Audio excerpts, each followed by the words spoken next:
Again, Africa.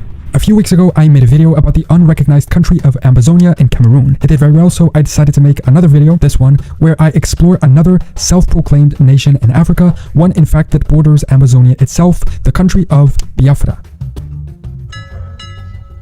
If you want the quick answer, Biafra is a partially recognized secessionist state in West Africa that declared independence from Nigeria and existed from 1967 until 1970. Its territory consisted of the predominantly Igbo populated territories in the area, but what it is, the historical context, and the reasons that led to independence are incredibly interesting, so I urge you to stick around and find out. Let's jump into it. What is Biafra? Let's start with the basics. The word Biafra is derived from two Igbo words, Bia, which means come, and Fra, which means take. And Biafra, the country, was named after the Biafra Bay. Its region was home to various ancient kingdoms, mostly dominated by the Igbo people, roughly in the area where Nigeria and Cameroon now are. A 1710 map indicates that the region with its name was one of great importance for European colonizers. And before we get into when Biafra declared independence and why, let's provide some historical context. Travel via the coast of Biafra is estimated to account for 13% of the total number of enslaved people taken from the western African coast. Despite some light Portuguese and then Spanish presence, the British were always the main colonial force. And in 1960, Nigeria became independent from the United Kingdom. Similarly to other new African states, the country's borders weren't exactly accurate when it came to old pre-colonial territories. The final organization was the one that most resembles the territory of modern Nigeria today, called precisely Colonial Nigeria since 1914. But before this, the colonial organization was actually more accurate and divided the territory into the northern and southern Nigeria protectorates. Northern Nigeria was a colony created from the territories of the old Sokoto Caliphate, as well as the even older Kanem Bornu Empire. These two were mostly Muslim feudal states living in a semi-desert environment, which even after British colonialism maintained some autonomy on the ground. While the Southern Nigeria Protectorate was different. It was created by the British to join three small colonies they had in that region. The Niger Coast Protectorate, originally called the Oil Rivers Protectorate. Here we can see a cool stamp from there with a figure of Queen Victoria. This territory had previously been controlled by numerous local rulers such as the Aro Confederacy, the Kingdom of Benin, the Oron Nation, the Kingdom of Boni, as well as Atakpa, which the British renamed to Duketown. The Lagos colony centered precisely on the port city of Lagos, which conquered the territory from the local Yoruba people, and the Royal Niger Company, a mercantile company chartered by the British government for colonial purposes in Africa, was also key in this territory as it enabled the British Empire to establish control over the lower Niger River against German competition. A fun fact, the Royal Niger Company was eventually integrated with Unilever, a British-Dutch company that exists up to today and mass produces consumer goods. The role of private companies in the story gets even more surprising as we go on. In 1900, the Southern Nigeria Protectorate and Northern Nigeria Protectorate passed from company hands to the British Crown at the urging of Governor Frederick Lugard. The two territories were amalgamated as the colony and protectorate of Nigeria while maintaining considerable regional autonomy among the three major regions, the Northern Protectorate, the Southern Protectorate, and the colony of Lagos.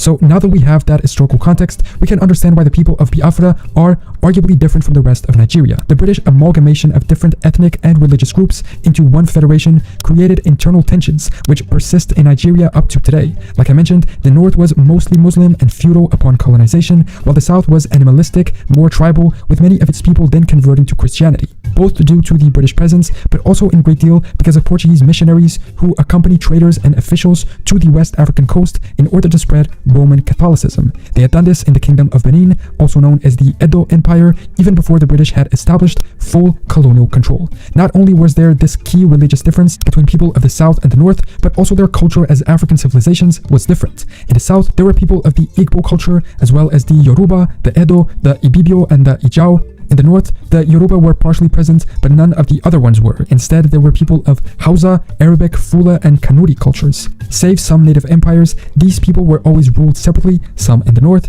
and some in the south. And even the British did it at first, but then, for administrative convenience, they joined them up together. It's even on the record. The so-called amalgamation of Nigeria was planned by the British government at the time. We can find it in the report of the Niger Committee from 1898. This report stated that combining those three jurisdictions would reduce administrative expenses and facilitate deployment of resources and money between the areas. You can even access the document itself today. I'll leave a link for it in the description, and they even say themselves, it is worth noting that racial, religious, and cultural differences were not the ultimate deciding factor. Oh, and by the way, I also found this super cool annual report for the Lagos colony from 1898, where they list out the income, expenses, and other interesting details about the British colonial activity in that region. I'll post a link to this in the description as well. And here comes another mistake. Not only did the British ignore regional differences and decide to unify the colonies, but they didn't even fully commit to it. Each region had a native administration staffed by locals and headed by the traditional rulers, mostly emirs in the north and often obas in the south. But even worse, when the British granted Nigeria its independence, they ignored the previous mistakes, and the whole joint colony was given independence as a single state. So now it's 1960 and Nigeria is independent as one country, but within it there is more than only one nation. Ethnic tensions had diminished during discussions of independence. They sort of had a common goal, get the British out, but after they did, ethnic and religious riots began to take place, many of which targeting Igbo people, natives to this Biafra region. These escalated more and more, culminating in the 1966 Igbo massacre. About 300,000 people are estimated to have died, with 1 million being displaced. So after this, a group of military leaders from Biafra organized a coup to separate themselves from Nigeria and establish their own nation. In 1967, they held a vote and the local governor declared independence as the Republic of Biafra. Their chosen flag consists of a horizontal tricolor of red, black, and green, charged with a golden rising sun over a golden bar. The 11 rays of the sun represent the 11 provinces of Biafra. The colors were taken from the coat of arms of the Eastern Administrative Region, and in turn, that coat of arms was based on the colors of the Pan-African flag. Because of this, it's similar to, for instance, the flags of Kenya and Malawi. It was also the inspiration for the flag of the short-lived Republic of Benin, consisting of the Biafran-occupied Midwestern region of Nigeria. This is a little bit of a tangent to the story, but the Republic of Benin, which by the way has little or nothing to do with the actual country of Benin today,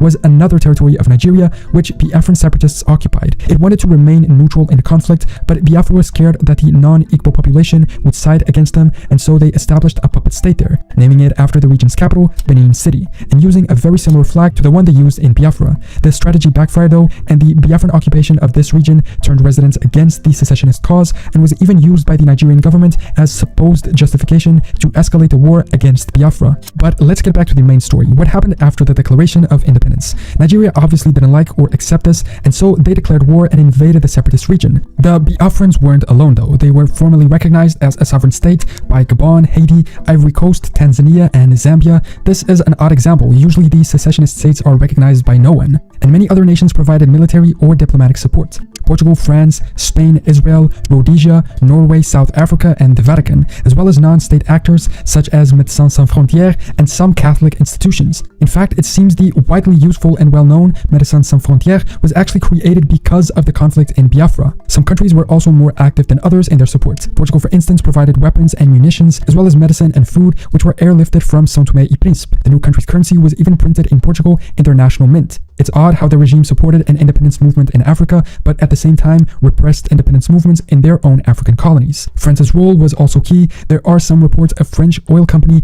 Elf Equitan taking part in aiding the Biafrans. After all, southern Nigeria is where the country's valuable oil reserves are. The whole south of the country is richer due to its environment and coastline. One of the arguments for the British wanting to unify the two colonies was precisely to help financing the north via the south's income. The French bet on supporting the Biafrans was to establish a profitable relation in the future to exploit those oil resources. The United States were officially neutral, but there was strong public support for Biafra. The American Committee to Keep Biafra Alive was founded by American activists to spread pro-Biafran propaganda. And US President Richard Nixon was sympathetic to Biafra, accusing Nigeria of committing a genocide against them and calling for the US to intervene in the war to support them, being ultimately unsuccessful in his efforts due to the costs of the Vietnam War. Other than oil, one of the reasons why, for instance, France or the US sided with Biafra was the fact that Nigeria was supported by the Soviet Union, along with Egypt, in the conflict, as was the case with many other African nations at this time. The war lasted for 3 years, and by 1970, the consequences were awful. 100,000 soldiers died between both sides. The Biafran forces, although initially successful in some battles, were ultimately overwhelmed by the larger and better equipped Nigerian army. Over 2 million Biafran civilians died, both from the conflict but also due to famine, a consequence of Nigeria's naval blockade of the region. Foreign support was not enough to aid them, and so they were forced to surrender to Nigeria in order to stop the complete destruction of their people. Not only was the conflict devastating for Biafra and its population, but the aftermath was also not good. After the surrender of Biafrans, some Igbos who had fled the conflict returned to their properties but were unable to claim them back from new occupants. In addition, after declaring its independence, Igbo people withdrew their funds from Nigerian banks and converted them to the new Biafran currency. But after the war, the same couldn't happen, and bank accounts owned by Biafrans were seized, with only £20 being attributed to each person. Federal projects by the Nigerian government in Biafra were also greatly reduced compared to other parts of the country, and all of this led to an even lower trust in Nigerian authorities by the Igbo people. The flag of Biafra, for instance, has also been banned. Because of this, Igbo nationalism emerged immediately after the end of the conflict, and it became more militant since the 1990s, calling for the revival of Biafra. Various Biafran secessionist groups have emerged, such as the Indigenous People of Biafra, the Movement for the Actualization of the Sovereign State of Biafra, and the Biafra Zionist Front. The point is that the people still feel discriminated against there and believe the issues that led to the conflict have not been adequately addressed, both the discrimination but also the unequal distribution of resources, many of which come from their region itself. If they were to become a country today, they would face enormous challenges. They would have to recover their currency, established government institutions, and military forces, but with some foreign aid and Nigeria not being against it, it could work, and the Igbo people could finally regain a country of their own. It would be decently sized at 77,000 square kilometers with a rich coast and many natural resources that, if adequately explored by themselves, could finance the country's development and recovery after the conflict. However, the reality is, if Biafrans were unable to win a war against Nigeria in the past, it's unlikely that they would now or in the near future. It sadly seems that the position of Igbo people is more precarious than ever.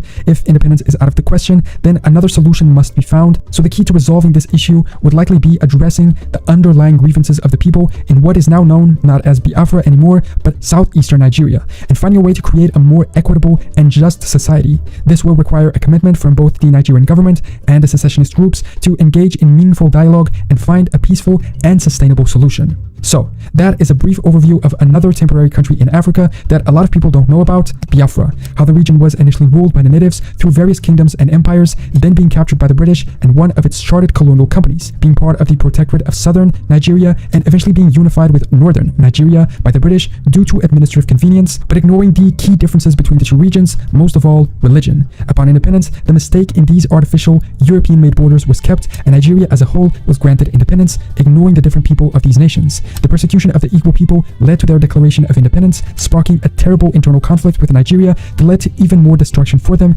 and their eventual surrender. What do you think about this? Should Biafra be able to become its own country? Let me know in the comments along with your opinions and thoughts, as well as any other cases of attempted countries throughout the world. Thanks so much for watching this video. Subscribe if you want, and I will see you next time for more general knowledge.